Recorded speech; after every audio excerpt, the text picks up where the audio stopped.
VD. സതീശനെ പരിഹസിച്ച് മന്ത്രി പി. രാജീവും രംഗത്തെത്തി. പ്രതിപക്ഷ നേതാവിന് യഥാർത്ഥത്തിൽ എന്തുപറ്റിയെന്ന് അറിയില്ലെന്നും അദ്ദേഹം ഓരോ ദിവസവും ഓരോന്നാണ് പറയുന്നതെന്നും മന്ത്രി വിമർശിച്ചു.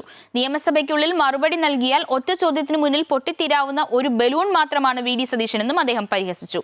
അതിവേഗ ട്രെയിൻ കൊണ്ടുവരുന്നതിനോട് എതിർപ്പില്ലെന്ന പ്രതിപക്ഷ നേതാവിന്റെ പ്രസ്താവനയോട് പ്രതികരിക്കുകയായിരുന്നു മന്ത്രി പി. രാജീവ്.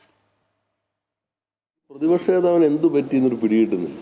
ഇന്നലെ പറഞ്ഞ കാര്യം ഘടകവിരുദ്ധമായത് ഇന്ന് ആധികാരികമെന്ന മട്ടിൽ അവതരിപ്പിക്കാൻ ഒരു സവിശേഷ സ്ഥിതി ഇപ്പോൾ കുറേ കൂടി പ്രതിപക്ഷ നേതാവിന് ആർജിതമായിട്ടുണ്ട്. നിയമസഭയിൽ കാര്യങ്ങൾ ചോദിച്ചു കഴിഞ്ഞാൽ നേരെ കൃത്യമായ മറുപടി കിട്ടിയാൽ ഒറ്റ നിമിഷം കൊണ്ട് പൊട്ടിത്തീരുന്നൊരു ബലൂണാണ് പ്രതിപക്ഷ നേതാവ്.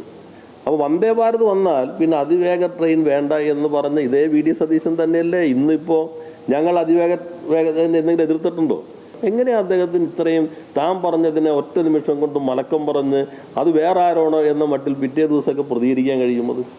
അപ്പോൾ അദ്ദേഹം കേസ് കൊടുത്ത K4-നകത്തല്ലേ ഹൈക്കോടതി ചോദിച്ചത് പബ്ലിക് ഇൻട്രസ്റ്റ് ആണോ പബ്ലിസിറ്റി ഇൻട്രസ്റ്റ് ആണോ? അപ്പോൾ അദ്ദേഹം പറഞ്ഞ ഏതൊരു ചീഫ് ജസ്റ്റിസ് എന്തോ പറഞ്ഞു എന്നാണ്. അപ്പോൾ കോടതിയിൽ തനിക്ക് ഇഷ്ടമല്ലാതെ വരുമ്പോൾ അങ്ങനെയാണോ പരാമർശിക്കുക? ആ കേസ് തള്ളിയില്ലേ?